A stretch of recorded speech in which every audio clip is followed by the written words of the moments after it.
Shalom, perkenalkan nama saya Sabrina Gabriel, mahasiswa Fakultas Hukum Universitas Kristen Indonesia, angkatan 2020, dari kelas Hukum Agraria D, NIM 2040050148.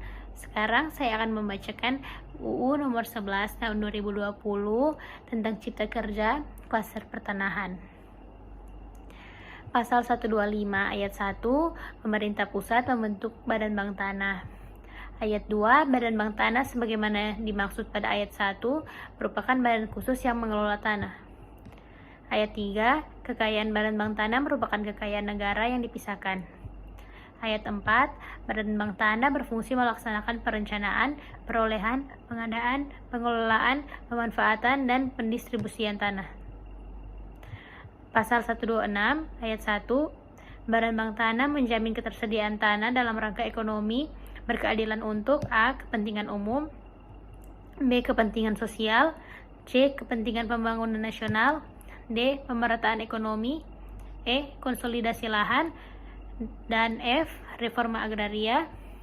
Ayat 2, ketersediaan tanah untuk reforma agraria sebagaimana dimaksud pada ayat 1 huruf F, paling sedikit 30% dari tanah negara yang diperuntukkan Bank Tanah.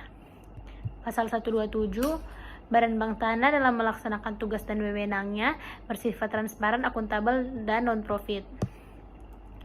Pasal 128, sumber kekayaan Badan Bank Tanah dapat berasal dari A.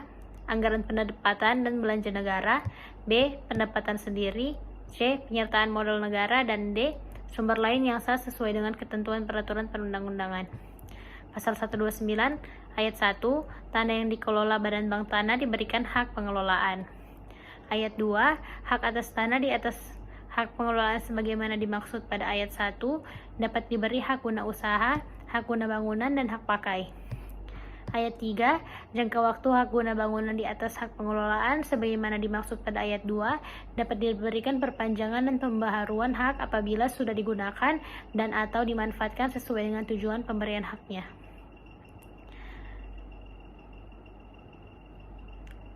Ayat 1, dalam rangka mendukung investasi, pemegang hak pengelolaan Badan Bank Tanah diberi kewenangan untuk A. melakukan penyusunan rencana induk, B. membantu memberikan kemudahan perizinan berusaha atau persetujuan, C. melakukan pengadaan tanah, dan D. menentukan tarif pelayanan.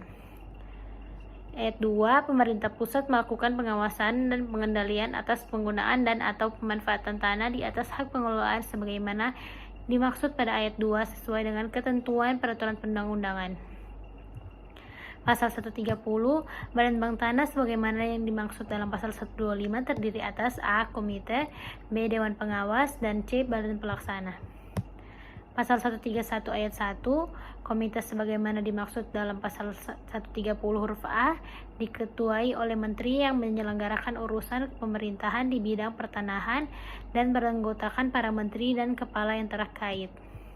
Ayat 2, ketua dan anggota komite ditetapkan dengan keputusan presiden berdasarkan usulan dari menteri yang menyelenggarakan urusan pemerintahan di bidang pertanahan. Pasal 132 ayat 1, Dewan Pengawas berjumlah paling banyak 7 orang, terdiri dari 4 orang unsur profesional dan 3 orang yang dipilih oleh pemerintah pusat. Ayat 2, terhadap calon unsur profesional sebagaimana dimaksud pada ayat 1, dilakukan proses seleksi oleh pemerintah pusat yang selanjutnya disampaikan ke Dewan Perwakilan Rakyat Republik Indonesia untuk dipilih dan disetujui. Ayat 3, calon unsur profesional yang diajukan ke Dewan Perwakilan Rakyat Republik Indonesia sebagaimana yang dimaksud pada ayat 2, paling sedikit berjumlah 2 kali jumlah yang dibutuhkan. Pasal 133 ayat 1, Badan Pelaksana terdiri atas kepala dan deputi. Ayat 2, jumlah deputi sebagaimana yang dimaksud pada ayat 1 ditetapkan oleh ketua komite. Ayat 3, kepala deputi diangkat dan diberhentikan oleh ketua komite. Ayat 4, pengangkatan dan pemberhentian kepala dan deputi sebagaimana dimaksud pada ayat 3 dapat diusulkan oleh Dewan Pengawas. Pasal 134, ketentuan lebih lanjut mengenai komite, Dewan Pengawas, dan Badan Pelaksana diatur dalam peraturan presiden. Pasal 135, ketentuan lebih lanjut mengenai pembentukan Badan Bank Tanah telah diatur dalam peraturan pemerintah. Paragraf 2, penguatan hak pengelolaan. Pasal 136. Hak pengelolaan merupakan hak menguasai dari negara yang kewenangan pelaksanaannya sebagian dilimpahkan kepada pemegang haknya.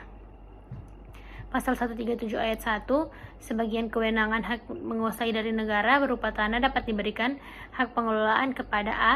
Instansi pemerintah pusat, B. Pemerintah daerah, C. Badan bank tanah, D. Badan usaha milik negara atau badan usaha milik daerah, E. Badan hukum milik negara atau daerah, atau F. Badan hukum yang ditunjuk oleh pemerintah pusat.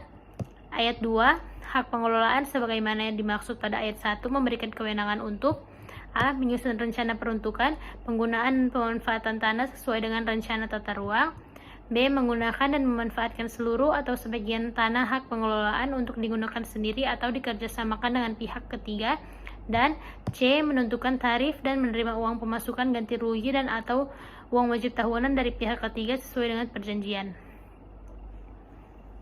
Ayat 3, pemberian hak pengelolaan sebagaimana dimaksud pada ayat 1 diberikan atas tanah negara dengan keputusan pemberian hak di atas tanah negara. Ayat 4, hak pengelolaan dapat dilepaskan kepada pihak yang memenuhi syarat. Pasal 138 ayat 1, penyerahan pemanfaatan bagian tanah hak pengelolaan kepada pihak ketiga sebagaimana dimaksud dalam pasal 137 ayat 2 huruf B dilakukan dengan perjanjian pemanfaatan tanah. Ayat 2, di atas tanah hak pengelolaan yang pemanfaatannya diserahkan kepada pihak ketiga baik sebagian atau seluruhnya dapat diberikan hak guna usaha, hak guna bangunan dan atau hak pakai sesuai dengan ketentuan peraturan perundang-undangan. Ayat 3, jangka waktu hak guna bangunan di atas hak pengelolaan sebagaimana dimaksud pada ayat 2 dapat diberikan perpanjangan dan pembaharuan hak apabila sudah digunakan dan atau dimanfaatkan sesuai dengan tujuan pemberian haknya. Ayat 4, pemerintahan pusat melakukan pengawasan dan pengendalian atas penggunaan dan atau pemanfaatan tanah di atas hak pengelolaan sebagaimana dimaksud pada ayat 3 sesuai dengan ketentuan peraturan perundang-undangan. Ayat 5, dalam hak atas tanah yang berada di atas hak pengelolaan telah berakhir, tanahnya kembali menjadi tanah hak pengelolaan. Pasal 139 ayat 1, dalam keadaan tertentu pemerintah pusat dapat membatalkan dan atau mencabut hak pengelolaan sebagian atau seluruhnya. Ayat 2, tata cara pembatalan hak pengelolaan dilaksanakan sesuai dengan ketentuan peraturan perundang-undangan. Pasal 140, dalam hal bagian bidang tanah Pasal 140 ayat 1, dalam hal bagian bidang tanah hak pengelolaan diberikan dengan hak milik, bagian bidang tanah ke hak pengelolaan tersebut hapus dengan sendirinya. Ayat 2, hak milik sebagaimana dimaksud pada ayat 1 hanya diberikan untuk keperluan rumah umum dan keperluan transmigrasi. Pasal 141, dalam rangka pengendalian pemanfaatan hak atas tanah di atas hak pengelolaan, dalam waktu tertentu dilakukan evaluasi pemanfaatan hak atas tanah. Pasal 142, ketentuan lebih lanjut mengenai hak pengelolaan diatur dalam peraturan pemerintah. Paragraf 3, satuan rumah susun untuk orang asing. Pasal 143, hak milik atas satuan rumah susun merupakan hak kepemilikan atas satuan rumah susun yang bersifat perseorangan yang terpisah dengan hak bersama atas bagian bersama, benda bersama, dan tanah bersama. Pasal 144 ayat 1, hak milik atas satuan rumah susun dapat diberikan kepada A. warga negara Indonesia, B. Badan Hukum Indonesia, C. warga negara asing yang mempunyai izin sesuai ketentuan peraturan perundang-undangan, D. Badan hukum asing yang mempunyai perwakilan di Indonesia, atau E. perwakilan negara asing dan lembaga internasional yang berada dan atau mempunyai perwakilan di Indonesia.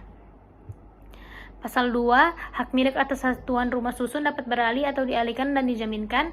Pasal 3, hak milik atas satuan rumah susun dapat dijaminkan dengan dibebani hak tanggungan sesuai dengan ketentuan peraturan perundang-undangan.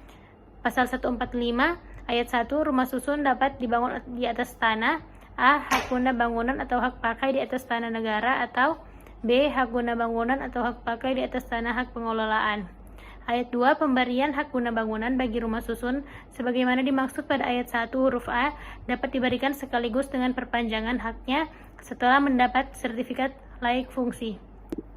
Ayat 3, pemberian hak guna bangunan bagi rumah susun sebagaimana dimaksud pada ayat 1 huruf B dapat diberikan perpanjangan dan pembaruan hak apabila sudah mendapatkan sertifikat layak fungsi. Terima kasih.